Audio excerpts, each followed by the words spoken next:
I'm sure most of you have heard of the famous Scrub Daddy from Shark Tank.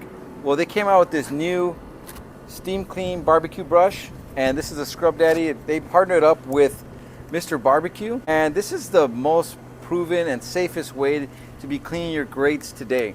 So let me show you guys exactly how to use this thing. All right, so how does it work? Very simple. You heat up your pit boss to 300 degrees. Do not exceed 350 or the brush head will deteriorate, and we don't want to do that.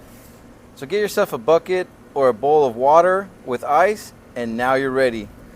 Apply the head of the brush in the ice bath and let some of the water come off the brush. Then start scraping your grill grates. Repeat this process until your grill grates are fully clean. You can flip the grill grates and do the backside as well, ensuring you did a thorough job. What I did for my final step is coat it with a small amount of oil before I start the cook or cool down process.